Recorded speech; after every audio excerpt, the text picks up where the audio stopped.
Hello everybody.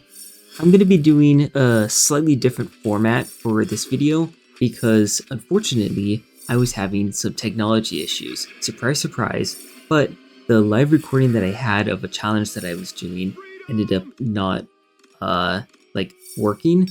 And so all I have is this second half of the level where I've already done all of the actual tower parts, building all the towers, and now it's just the micro. So let me explain what the actual challenge is here, unless you read the title. But for all the people that like to click on videos without reading the title, this is what we're doing. I am playing Castle Blackburn on veteran difficulty with no hero, trying to see what the minimum amount of towers is necessary in order to beat this with no lives lost. Now, one thing that I've noticed from the other minimum tower challenges that I was doing was that those don't really do the best job of showcasing which towers are the strongest, but rather which heroes are the strongest. Because by cutting away more and more tower power, you're then adding more emphasis on the hero. So I was basically just showcasing Tenchi again and again. Whereas now, the emphasis is on the towers, so you have to figure out the right placement, the right ability usage, and, well, just the right towers themselves. So, once again, I'm using the Smarter AI mod here to force these things to go well. But in Castle Blackburn in particular, I feel like there's a lot of cases where the AI would do its thing automatically. Now, we do have a slightly better headshot, or rather sniper shot, and that's going to make a huge difference here with the towers, but I'm using sorcerers who aren't going to waste their insta-kill on skeletons anyways. So, really, I'm just getting a sort of a buff to the Wrath of the Forest, so that way it targets the fastest enemies first, which I think is pretty helpful here for isolating the wargs. Smarter insta-kills, so that way we get rid of those lichens much more quickly. Somewhat better poison arrows, but there's not enough enemies here that are even susceptible to poison that it ends up mattering. And the Shrapnel Shot AI, which is arguably worse now than it was before, because it will target the first cluster of 5 enemies that it sees, rather than actually having the ability to target the densest, which is actually a fault of all of the AI that has AoE.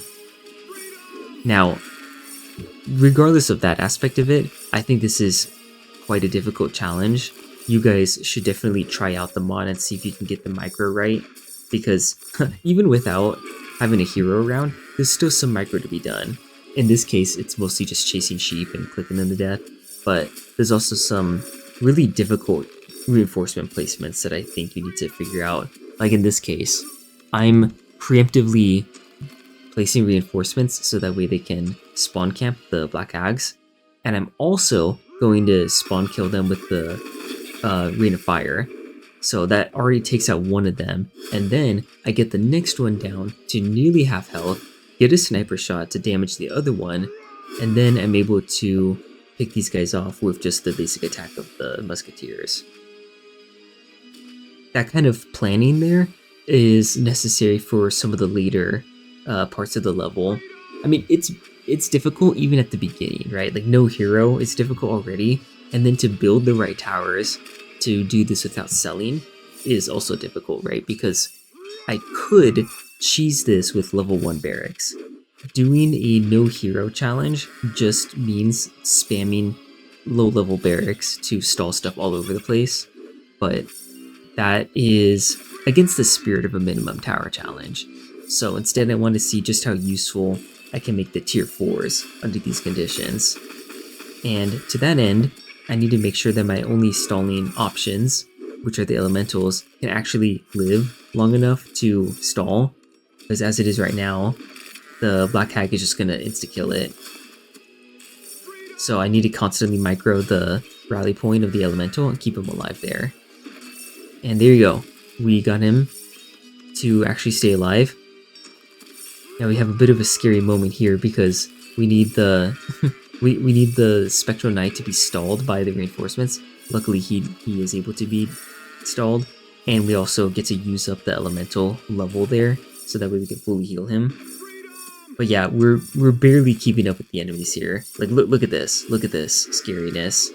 Chasing after this guy, the elemental doesn't reach, and then barely being able to get the reinforcements in range. If I had spent more time thinking about where to place them or trying to place them carefully, I wouldn't have been able to poison that enemy enough, and I would have wasted tons of reinforcements on stalling that guy, maybe for it to not even work. Here I'm going to use up the levels already on the elemental because I'd rather it deal enough damage that I can kill these enemies faster. Because the more damage I deal to them while they're trapped by Wrath of the Forest, the chances are I can just kill them before they even transform into lichens, which is what we want to do. It's my headcanon now that this is actually part of how they work. Like, you just kill the enemy before it can trigger its transformation, which is effectively a spell at this point. But yeah, those insta-kills there are going to the right places regardless of smarter AI. Same thing with that shot no shot, right? Like, that would have gone to the right place anyway.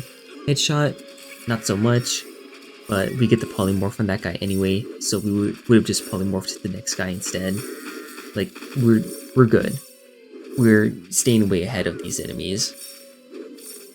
I should say that the beginning part of this was really tight as well. Basically, you have to get the reinforcement placements really well on the bottom there. And you actually start with, you start with the Tesla, right? But in terms of spending your money after the starting gold, you start with a mage there. And that slow effect that has some slow curse is really effective against all the zombies, because then they're in the range of the spears for even longer. So you can keep damaging them more and more. Here I realized that I actually need to upgrade the Tesla and also have the elemental over there. So at this point, it's super scary to try and get the enemies killed over here. So in the end, I just have to waste the Rain of Fire anyway, which is a bit sad.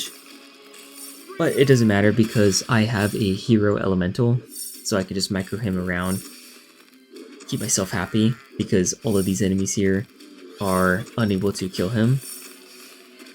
And then I have a second one, but unfortunately, he doesn't listen to my orders to move in time.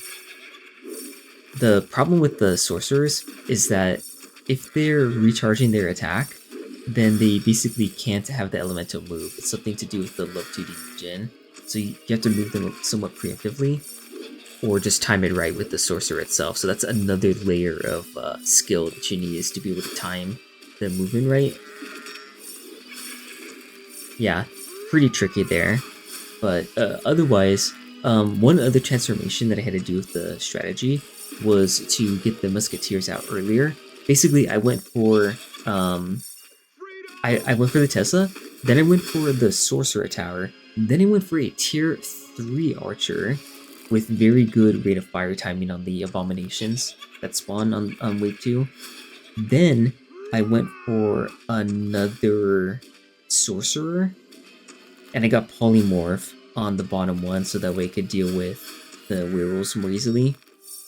You have to get your reinforcements just right, so that way you have the oldest one blocking the werewolves, and then you have the newest one throwing spears at them, so you have to keep on pulling them back just ever so slightly. Here's some more elemental micro. After that, get the next one of those polymorphs, and then rather than get that tier 3 archer that wound up being the ranger's hideout up to musketeers or anything, or up to tier 4 already, instead what you do is you go for another archer, the one that is the musketeers, and you get that with sniper shot right away. As cursed as that is, this is actually really important for having enough insta-kills to deal with the abominations and the black hags that come out later. Even without the best RNG, as long as you supplement the damage of the musketeers with the reinforcements, you can get rid of the black hags. Because getting rid of the black hags is the more important part. It's a lot easier to deal with the abominations with no black hags around than it is to deal with black hags with no abominations around. So you want to focus on them. Now, dealing enough damage to Blackburn is a tricky situation in itself. See there, that's another case where the shrapnel shot would have been just fine anyways against him. But now it's time to micro the elemental. You see there, I had to wait a little bit because I didn't want to micro him too early because the sorcerer was still shooting and stuff. Here though, it's a little bit too late, so somewhat of an L on my part. I also don't need to move the elemental over there. As you can see now, he's just walking over to that side uselessly. And he's also, now Blackburn is getting out of range of the shrapnel shot, so a bit sad there. But yeah, I actually just ended up going for the Ranger's Hideout as the last tower out of that set, when originally I was trying to go for Ranger's Hideout first. And that Tesla there was also Ranger's Hideout, but the Tesla still reigns supreme. It's still more useful there. So now my only goal is just to use all of my troops to stall Blackburn as much as possible, because I'm about to get Rain of Fire up. And luckily the Sorcerer's damaged him enough that the lava deals enough damage to him. And look at that. I did it. This took quite a while actually, like 4 attempts.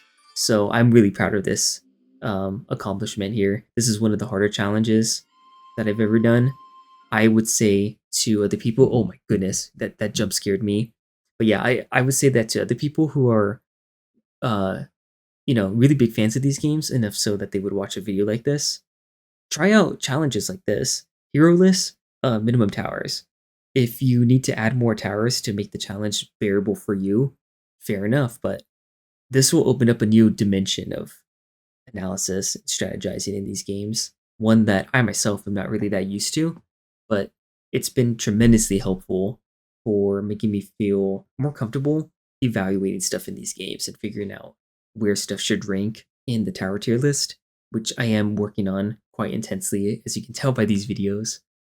So yeah, you might surprise yourself with what's possible, not only in these games, but by your own skill. I thought it was really fun to accomplish this challenge. Doing it no lives lost was the main reason why I had to keep on retrying. Besides that, I just hope everyone has a good day. Take care.